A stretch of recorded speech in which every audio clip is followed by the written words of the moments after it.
Bíblia em Lucas capítulo 18. Obrigado.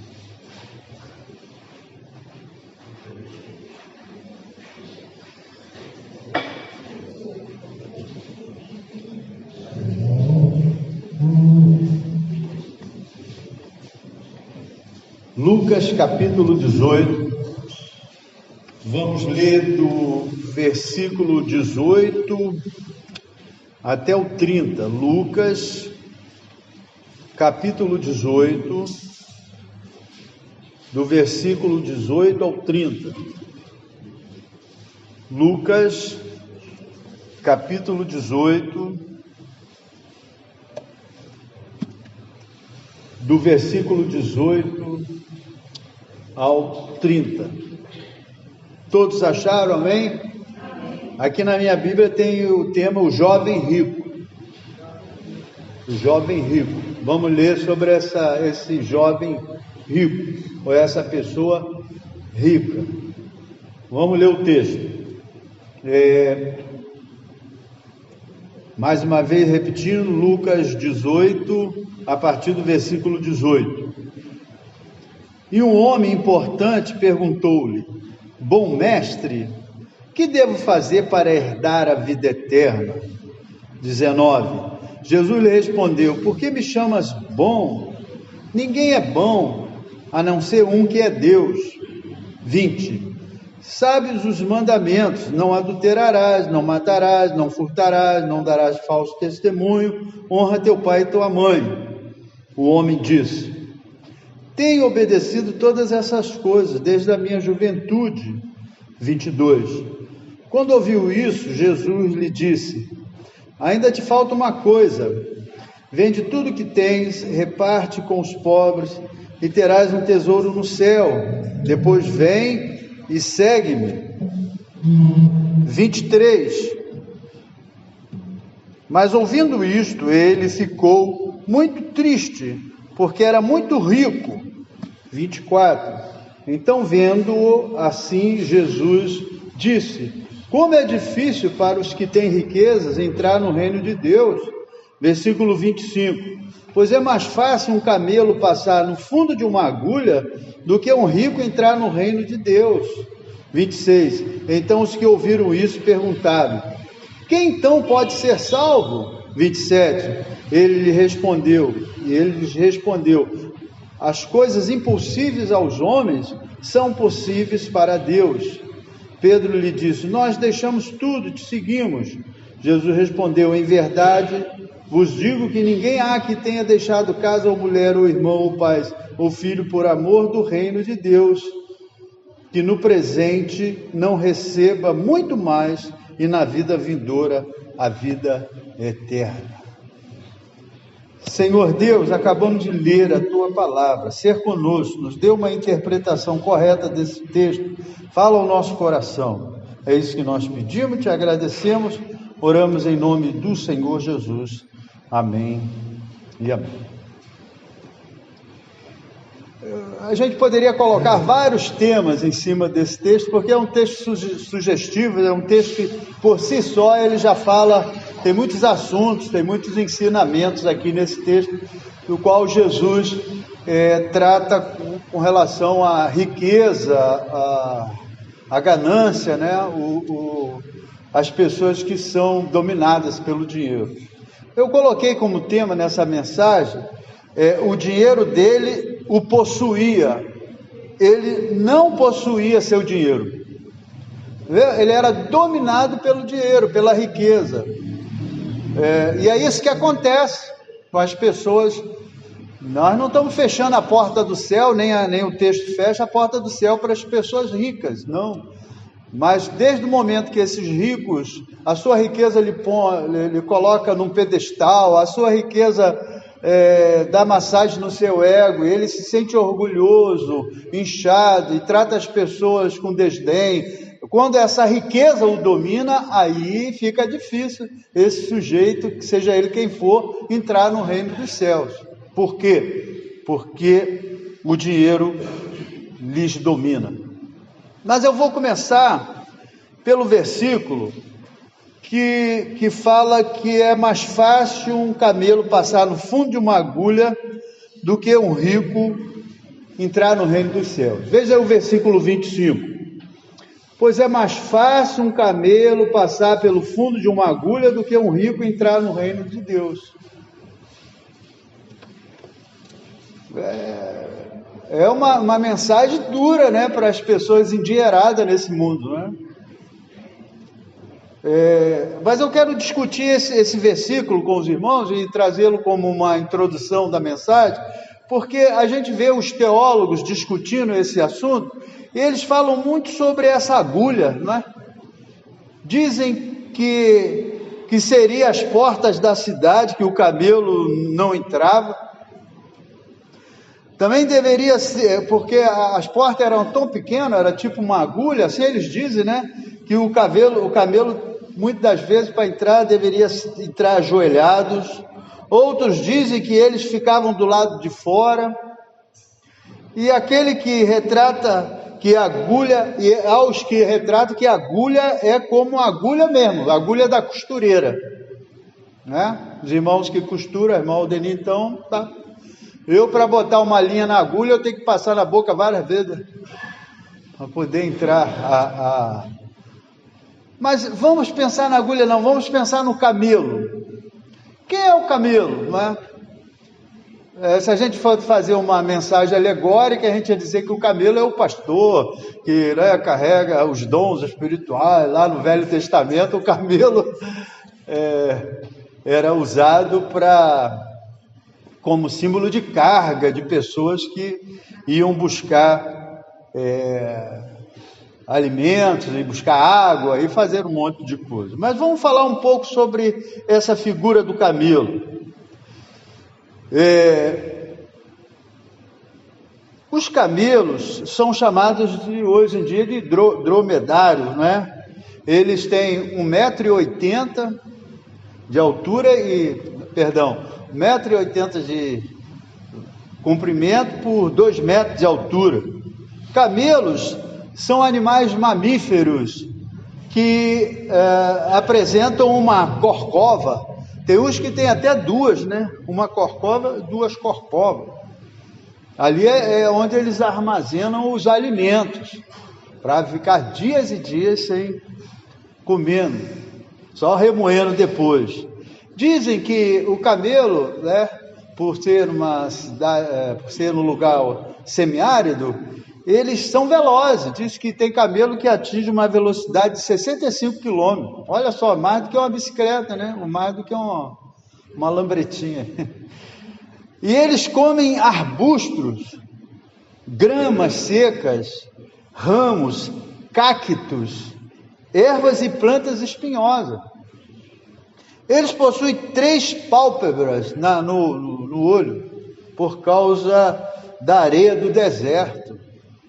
E conseguem beber, acreditem, 120 litros d'água em 10 minutos. E tem um revestimento grosso na boca que impede os espinhos de furá-lo. E eles eles variam lá, eles são comerciados, né? Eles são vendidos. Dizem que os camelos bons mesmo chegam a custar de 55 mil a 190 mil. Segundo o texto, o camelo vai ficar do lado de fora. Não estamos trazendo aqui uma mensagem alegórica, mas segundo o texto, o camelo vai ficar do lado de fora. Não vai passar no fundo da agulha. Se referindo aos que são dominados pela riqueza do mundo. Vão ficar de fora. Quando as pessoas se deixam dominar pela riqueza, é mais um camelo que ficou do lado de fora.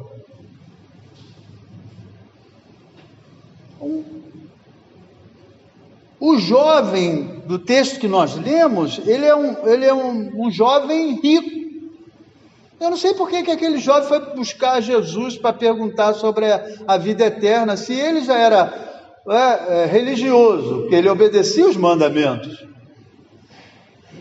e ele era rico, próspero. Olha, se eu sou crente, hoje em dia, né? Teologia da prosperidade. Se eu sou crente, sou próspero, tenho dinheiro, Deus está me abençoando.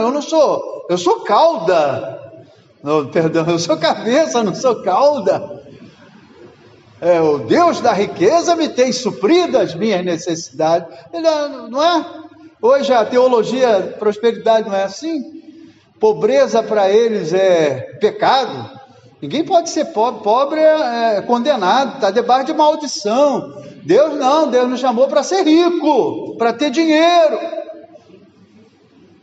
Então queria caminhar com os irmãos em cima desse texto, nesse sentido de riqueza dominando as pessoas, de pessoas passando por cima de outros para conseguir ser rico e levando consigo várias concupiscências. E a ganância, o amor, o dinheiro nesse mundo que nós estamos vivendo, não é? É a raiz de todos os males. Mas quando eu falo isso, é difícil a gente interpretar um texto como esse no século que nós estamos vivendo. E a gente tem que retroceder, né? Retroceder à época que nós estamos vivendo, passar pelo cristianismo que começou, na época de Calvino, e voltar aos apóstolos, voltar a Constantino, passar por Constantino e voltar ao texto. Aí vamos interpretá-lo corretamente, porque se a gente contextualizar eles para o dia de hoje, pode ser que a gente erre interpretando esse texto. Como eu falei, muitos cristãos hoje não perguntariam, já vive debaixo de supostas bênçãos, vivem um evangelho onde Deus onde Ele é o cabeça e não a cauda, vive na prosperidade da bênção, porém, guarda isso, graça divina e as riquezas raramente andam juntas. As riquezas deste mundo levam os possuidores ao orgulho, à obstinação, à autossatisfação e o amor pelo mundo. São camelos que não entram no reino de Deus. Mais um camelo que foi embora, agarrado à riqueza, ao patrimônio, aos bens espirituais, como se eles pudessem levar para o túmulo, como faziam os faraós na antiguidade. São pessoas que amam esse mundo com tudo que o mundo lhe oferece. E o evangelho pregado para os ricos são, muitas das vezes, o evangelho entre aspas, a gente prega o evangelho às vezes para os ricos, disfarçados, né? Desculpados. A gente fala que o coração do rico não está tão contaminado assim, até porque ele vai dar um bom dízimo, uma boa fé. Amém? Se for na nova aliança, seja bem-vindo. O resultado é que o coração do rico continua enganado, seus olhos estão cegos para a sua verdade, para a sua verdadeira condição espiritual. De pecador dominado, né, pelo Deus da riqueza. Pecador dominado pelo Deus da riqueza. O dinheiro que milhões de pessoas estão constantemente desejando ter, se torna o seu Deus. Se tornar o Deus da pessoa, aí fechou, é mais um camelo que vai ficar do lado de fora. Fecha a condenação da pessoa. Irmãos queridos, o dinheiro que entra no nosso bolso, ele não nos domina, nós é que dominamos ele. Se ele nos domina, ele é um Deus. Se nós temos compulsão para tê-los e passamos por cima de muita gente, enganamos pessoas, somos desonestos, não importa, desviamos aquele dinheiro, é o Deus da riqueza, vai ficar de fora, é camelo, não vai passar no fundo da agulha.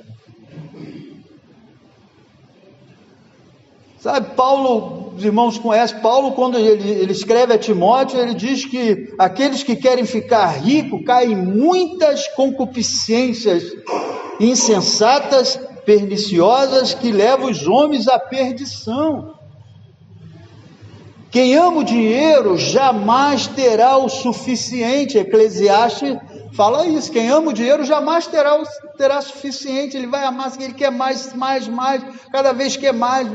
Não importa, não cabe mais dinheiro. 57 milhões num apartamento, mas ele quer mais bolsa com 50 milhões e vai. E para contar o dinheiro dele todo, tem que comprar, tem que botar máquinas para poder, porque o ser humano não consegue contar. É muito dinheiro. É isso.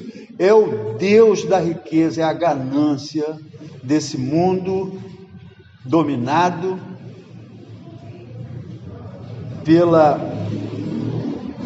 concupiscência, pela compulsão de ficar rico a qualquer custo. Você pode ficar rico? Pode. Sua riqueza será pecado? Não. Você pode ser um rico salvo? Pode. Você pode ser um rico que está perdoado? Pode, com certeza. Desde o momento que essa riqueza sua veio de forma honesta, verdadeira, transparente, você não enganou ninguém, você não prejudicou ninguém, você simplesmente conseguiu ela trabalhando, lutando, estudando, se preparando, fazendo concurso, indo, buscando. Deus te abençoa, com certeza. Porque, queridos irmãos, busquemos a verdadeira riqueza, que é, a Bíblia diz que é o contentamento. Não trouxemos nada para esse mundo, desse mundo não vamos levar nada. Que vem esse contentamento, que o sujeito pode ser rico, pode ter patrimônio, pode ter uma série de coisas, mas ele tem isso com contentamento que a Bíblia fala, não é? Deus não tem nada contra a riqueza. Deus não tem nada contra a sua riqueza. Você vai falar, mas no Velho Testamento tinha uma porção de gente milionária, rica. Tinha mesmo. Só que a gente percebe que lá no Velho Testamento ninguém era dominado pela riqueza. Ninguém tratava a sua riqueza como um Deus, não é? Desde que a sua riqueza você conquiste, como eu falei, com honestidade, ética, humildade e generosidade, você não é dominado por ela, muito pelo contrário, você a tem, mas você sabe que ela não te pertence, e você distribui, e você ajuda, e você abençoa a vida de outras pessoas. A sua riqueza é uma bênção. Sabe, o problema do rico é que ele passa a ser bajulado, ele oferece-lhe cargo político, ele domina as pessoas, ele é orgulhoso e se sente numa bolha, numa redoma. O grande problema está aí. Nós viemos a esse mundo para... Nós não temos que ser egoístas, nós não temos que ser solitários, nós convivemos com as outras pessoas. Uma vez falaram para o pastor estava dando uma esmola para uma pessoa alguém falou para ele, você não dá esmola para ele não, que ele vai comprar droga, que ele vai comprar bebida. Bom, o pastor falou, eu não sei se ele for comprar droga, é o problema dele. O importante é que eu não posso passar aqui e fazer vista grossa, fazer que ele não, como se ele não existisse e eu passasse de largo, não. Se entrou no meu caminho e eu tenho que me importar com ele. Ele é um ser humano que precisa ser amado, precisa estender a mão. A gente tem que sair dessa bolha, sabe, irmão, de uma religiosidade, cristianismo, de passar a largo para as pessoas. Isso não é o reino de Deus, a gente está junto com outras pessoas, com o ser humano pelo qual Jesus morreu, que a humanidade que Jesus deu a sua vida por ela. Nós não podemos ignorar ninguém e achar que todas as pessoas têm que ser marginalizadas, discriminadas, deixadas para lá, como se fosse objeto, como se fosse alguém que não merecesse respeito, nesse sentido que a riqueza então condena as pessoas. Nós não temos nada para dar, mas normalmente a gente dá qualquer coisa, né? Um pouquinho que a gente tem, a gente divide. Quarta-feira eu vim para o culto aqui, estava eu e o irmão Antônio conversando aqui, aí de repente chegou um cara mal encarado, falou assim: eu estou com fome, eu preciso comer, eu não sei o que, não sei o que lá. Eu falei: calma, amigo. Eu falei: irmão Antônio, vou ali pagar um churrasco para ele. O dinheiro que eu trouxe para dar a oferta, eu gastei com o sujeito ali. Fui lá, falei com o Zé, dá um churrasco aí, me dá um guaravita, não sei o que. Ele sentou lá, comeu o churrasco. Eu ia ignorá-lo, botá-lo para fora e dizer: não, nós não temos nada aqui, vai embora, você está assim porque você está distante de Deus. Você não, irmão querido. É nesse sentido que o dinheiro que entra no nosso bolso, ele pode ser uma bênção, mas ele pode ser uma maldição também. Era o que acontecia com aquele jovem. Mas alguém pode me dizer: mas pastor, como eu falei, no Velho Testamento muitos irmãos eram ricos. Abraão, Davi, Salomão, Ezequias, Josafá, Josias, Jó, Daniel. Porém, todos foram salvos e serviam a Deus, todos acharam graça suficiente para suas almas e venceram as tentações de sua época. Nós hoje precisamos entender que não servimos a dois senhores, o Deus ou a Mamon, o Deus da riqueza, ou o Deus soberano, criador de todas as coisas, que enviou Jesus. Aprendemos como Paulo, precisamos viver contente em qualquer situação, ter fartura e passar fome, abundância ou padecer necessidade. Posso todas as coisas naquele que me fortalece. Está lá em Filipenses capítulo 4, 12, 13. Deus cuidará de todas as nossas necessidades. Não é? Buscar em primeiro lugar o reino de Deus e a sua justiça, e as demais coisas nos serão acrescentadas.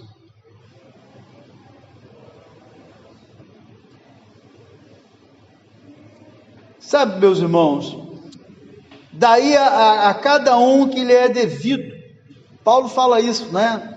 Como é que a gente deve proceder nesse mundo? Pega Romanos, Paulo fala isso lá no capítulo 13, até escrevi aqui, ele diz assim: dá a cada um que lhe é devido, a quem tributo, tributo, a quem imposto, imposto, a quem temor, temor, a quem honra, honra. A ninguém devais coisa alguma senão o amor.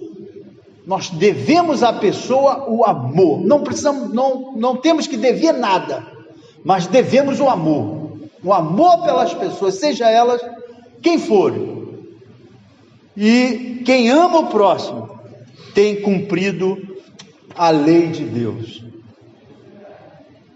Quando Jesus fala para aquele jovem rico: você tem cumprido os mandamentos, ele cita até alguns mandamentos sociais, de ética, né, de relacionamento. Se vocês prestarem atenção, fizeram uma pesquisa lá no Velho Testamento, eles tinham muitos mandamentos para serem obedecidos na época do Velho Testamento. Eu fiz um levantamento, somando as leis do Velho Testamento, os mandamentos. Havia 248 mandamentos na Velha Aliança, 248, afirmativos, 365 mandamentos, 248 mandamentos afirmativos e 365 mandamentos negativos, e muitos deles são relacionados ao corpo humano, muitos com relação aos dias e anos, as coisas que os judeus precisavam ter. Mas Jesus cita para aquele rico os mandamentos do Decálogo, alguns mandamentos dos 10 mandamentos. A parábola do rico insensato, que é paralelo, se você for ver, está lá no capítulo anterior, no capítulo 16, a parábola do rico insensato nos ensina a abrir mão de nossa ganância, pois não sabemos o que acontecerá amanhã. Aumentar o tesouro nessa terra sem se preocupar com os necessitados é um grande erro. O homem faminto, desprezado pelo rico, uma atitude de indiferença. A realidade social, pobreza, violência, injustiça se fazem presente por toda parte. O que dizia a parábola do rico insensato e o mendigo? Na parábola, o rico insensato não tinha nome, mas o mendigo tinha, era Lázaro. Ambos morreram. Foram para o seio de Abraão. O rico, endinheirado, foi para o lugar de tormento. O Lázaro, que viveu aqui em sofrimento, em angústia, em pobreza, foi para o seio de Abraão. Lá, estava lá bem bom. Diz a parábola que lá, o rico fala para Abraão: Abraão, manda, olha só, nem lá no inferno o cara perde a pose. Abraão, manda que Lázaro, molha o dedo na água e vem aqui estou em tormento. Não, meu filho, não pode passar quem está aí no lugar de tormento, quem está aqui no lugar de descanso, não pode passar de lá para cá, porque há um abismo no meio. Pai Abraão, então manda ele lá, avisar minha família, meus irmãos, para não virem para cá. Não, meu filho, eles têm lá Moisés e os profetas, eles ouçam. Mesmo que alguém ressuscite e pregue o evangelho, eles não vão acreditar. Então, mais uma ilustração de alguém que esteve aqui rico, poderoso, orgulhoso, que não se importava com as pessoas, sua riqueza não era distribuída, jogava migalha para o mendigo, migalha. Que tristeza! Onde que a gente vai jogar migalha para um ser humano e tratá-lo com indiferença e discriminá-lo e botar para fora e chutar e fazer qualquer coisa? Jamais, irmão. Nós não podemos fazer isso. Olha o que o jovem pergunta para Jesus. Ele quer saber sobre a vida eterna. Um homem importante perguntou-lhe: bom mestre, que devo fazer para herdar a vida eterna? Qual é a coisa mais importante para a gente, irmão, nesse mundo? A salvação da nossa alma, a vida eterna. Ou não? Se a gente está vivendo nesse mundo e não nos importamos com a nossa alma, nós somos as mais infelizes das criaturas. Por quê? Porque nós precisamos entender que a nossa alma, ela há de seguir um caminho para onde nós vamos depois da morte. E ele pergunta: o que devo fazer para herdar a vida eterna? Ou seja, não havia nada aparentemente que aquele jovem pudesse ser instruído e virasse um discípulo de Cristo. Mas infelizmente existia uma coisa que ele amava mais que a vida eterna: sua própria riqueza. O amor ao dinheiro dominava seu coração. Precisamos estar dispostos a abandonar, meus queridos irmãos, qualquer coisa para obtermos o perdão, a paz, a salvação. de nossa alma. Lembrando que a coisa mais importante é a salvação da nossa alma. Jesus conhecia o coração do jovem e deu-lhe a resposta o objetivo era esclarecer o verdadeiro estado de sua alma.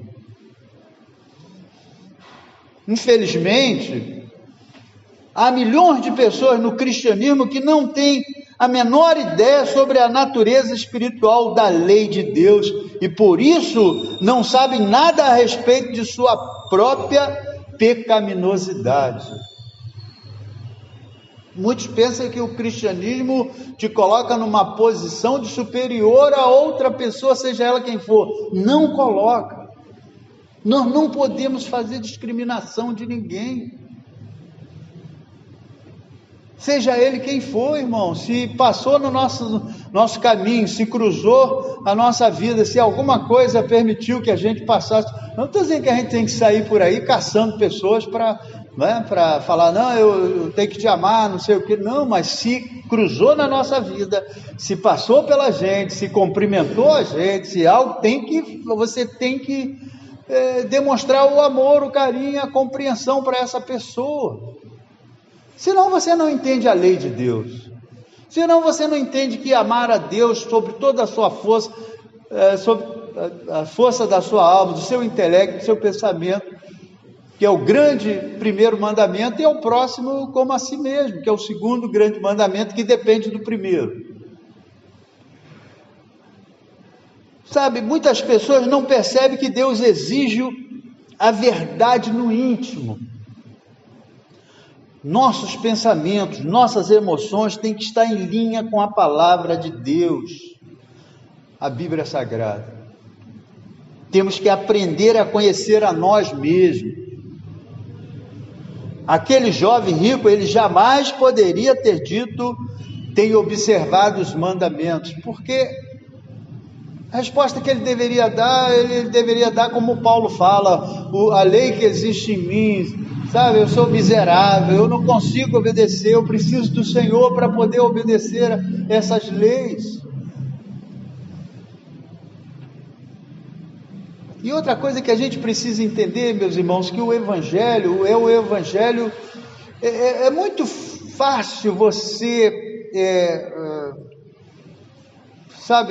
não dar atenção, ou seja, você desprezar as coisas de fora, você combater as coisas de fora, não pode isso, não pode aquilo outro, e você até se reveste de uma pureza, né? Dentro de uma ética, de uma moral, discriminando isso, condenando aquilo, vendo coisa errada ali, condenando a prostituta, condenando o homossexual, mas lá no seu íntimo, Deus precisa fazer uma cirurgia grande. O Evangelho é lá no íntimo, é lá na nossa alma, é lá na pureza, na santificação que Ele precisa tratar conosco. É no arrancar do nosso olho direito, do nosso braço direito, não literalmente, mas arrancar coisa, fazer cirurgia espiritual que dói, você tem que botar para fora, tem que vomitar coisas que estão aí dentro de você, que está impedindo a sua comunhão com Deus, que você não está em linha com o Senhor. Há algo dentro da gente que veio de Adão, que precisa ser extirpada, mortificada, dia após dia, todos os dias. É a luta da carne contra o espírito. E muitas das vezes nós estamos cobrando coisas das pessoas e lá dentro do nosso coração tem algo que não está em comunhão com Deus. Está entendendo, irmão? O verdadeiro cristão, ele se policia. Ele não cobra. Ele não condena. Quem vai condenar é o Senhor. Quem vai separar o trigo do joio são os anjos. Ele olha todo ser humano com carinho, com amor. Para isso que nós fomos chamados.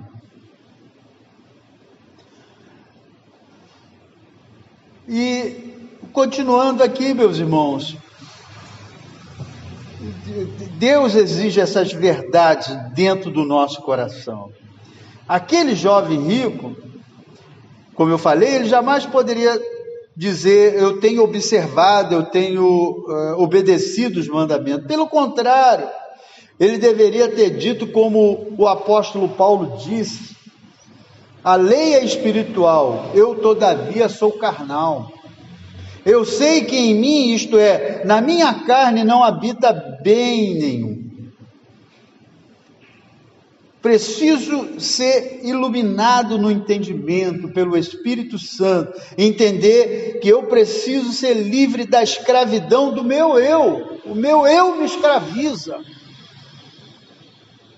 Muitas das vezes nós somos ególatras, o nosso ego está no trono da nossa vida. Achamos que somos o máximo e que somos melhor do que todas as outras pessoas que nos cercam. Não somos. Muitas vezes somos piores. Porque muitas vezes as pessoas entram para a igreja e se tornam pior do que quando estava no mundo. Passa a ser fofoqueiro, passa a ser discriminado, ter inveja, falar mal das pessoas e um monte de coisas erradas que aprendeu ao entrar numa denominação ou qualquer uma outra denominação.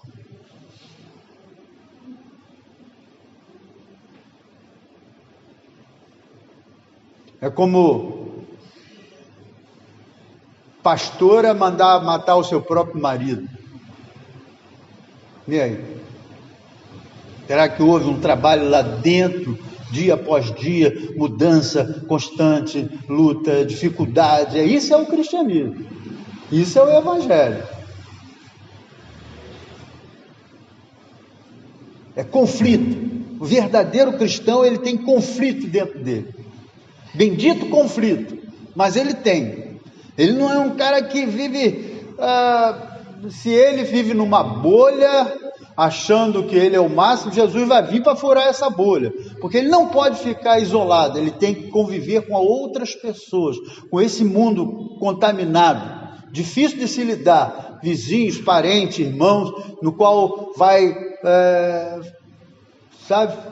fazer com que a sua paciência seja testada, seu cristianismo seja testado, seu amor seja testado. E é isso que nós precisamos aprender, que nós não estamos aqui achando que estamos bem, eu sou próspero, eu tenho tudo, e eu não, aquele ali não tem, porque ele não...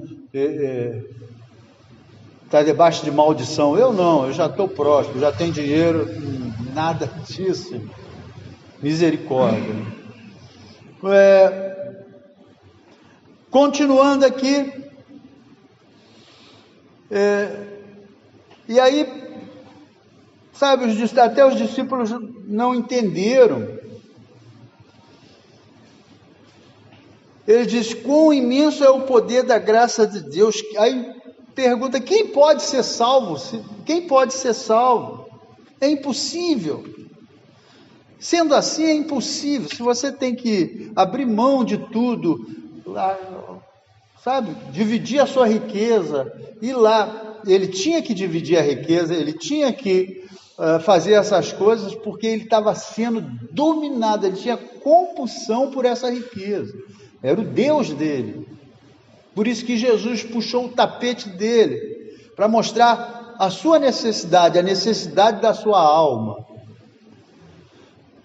Mas aí, o texto vai dizer, os apóstolos perguntam então para Jesus. Então, ouviram isso e perguntaram: quem então pode ser salvo? Aí Jesus respondeu: as coisas são impossíveis aos homens, são possíveis para Deus. As coisas impossíveis aos homens são possíveis para Deus. Ou seja, nossa salvação, humanamente, buscada pela própria pessoa, é impossível.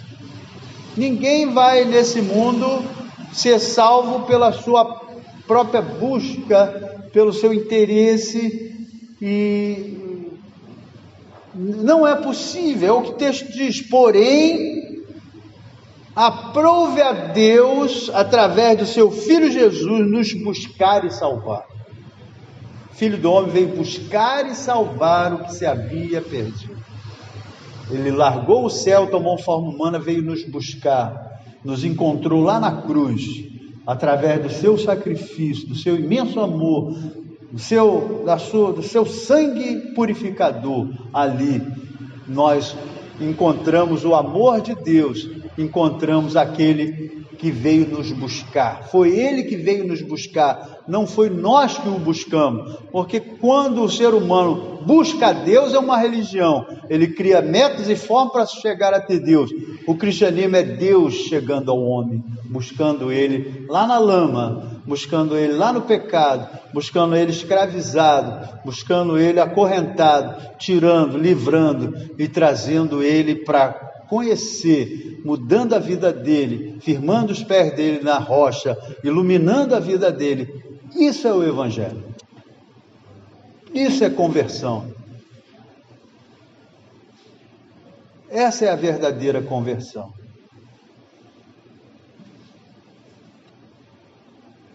E aí, queridos irmãos, não importa o lugar em que vivemos, desde que nós estejamos seguindo uma vida caracterizada pelo pecado, não importa a dimensão do nosso salário, não importa as riquezas nos sobrecarregam, não importa se você é pobre e vive numa aflição, a graça é a posição, é o eixo em torno do qual gira a nossa salvação.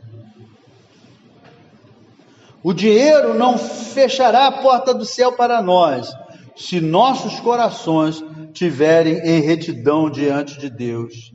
Cristo nos capacita a vencer todas as tentações, seja elas de riquezas, de pobrezas, de vanglória, de qualquer atitude humana que nos coloca fora como camelo que não vai passar no fundo de uma agulha.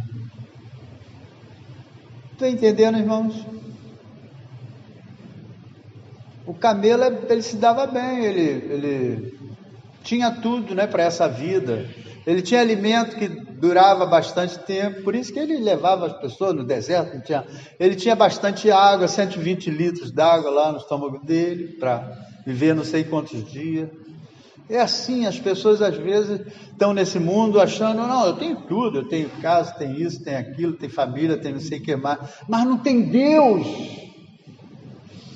não tem a salvação, não teve o encontro com Cristo. E é isso. Essa é a pior situação do ser humano. Se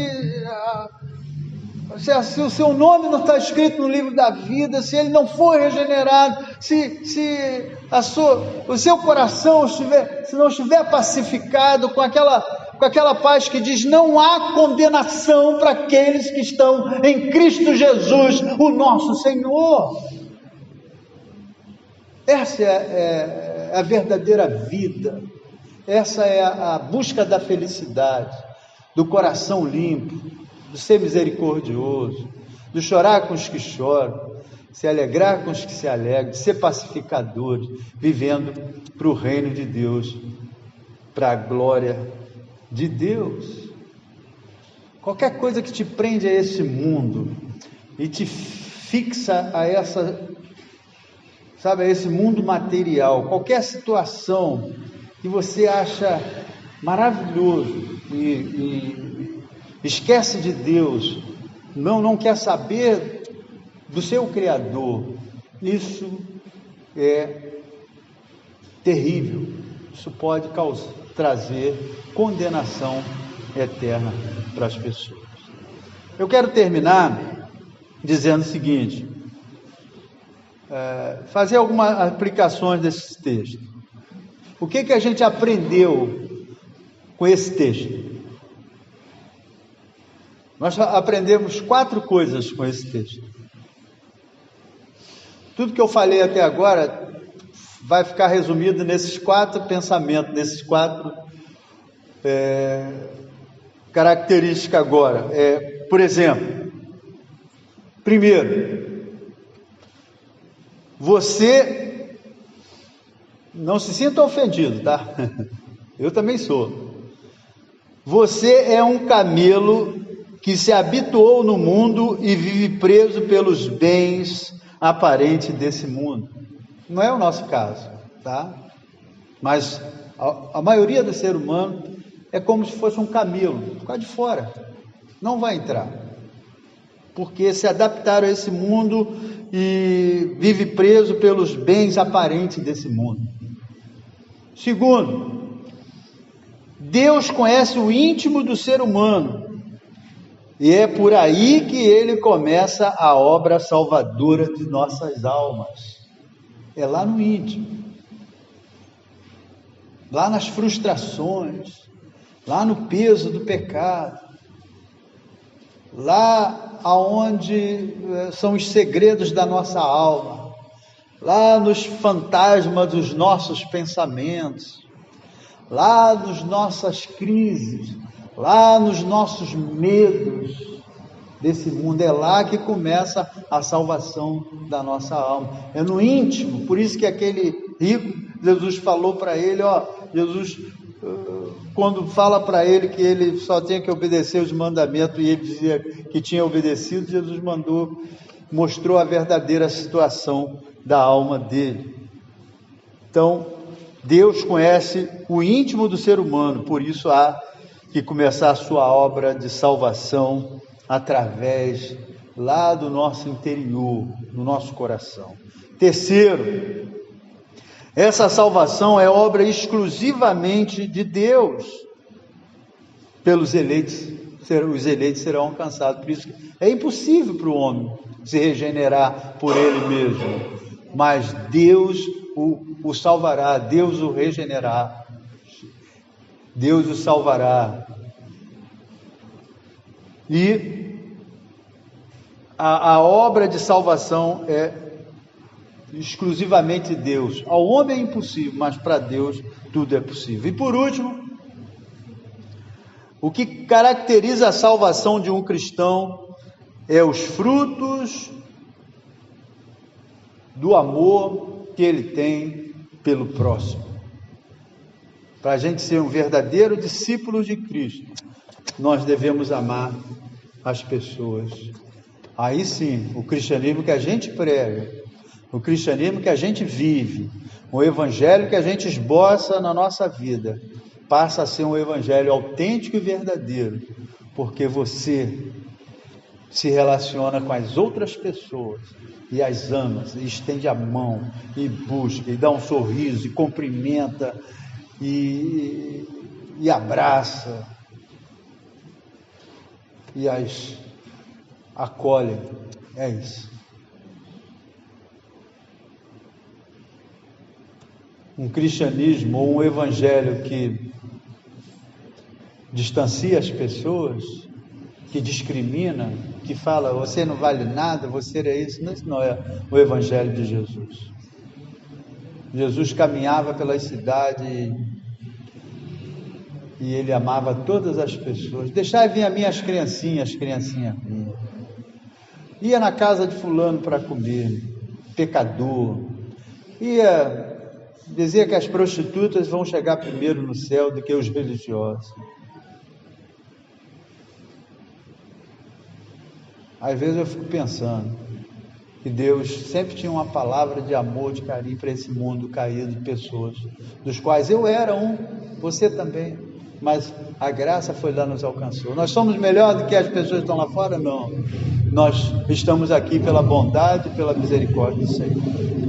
Que possamos entender isso e que lutemos pela salvação da nossa alma, que é a coisa mais importante para todos nós. Amém?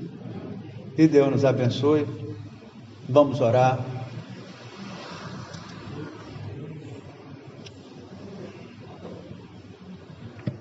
Vamos ver quantos minutos depois ele veio, puxa minha orelha, depois desliga aí.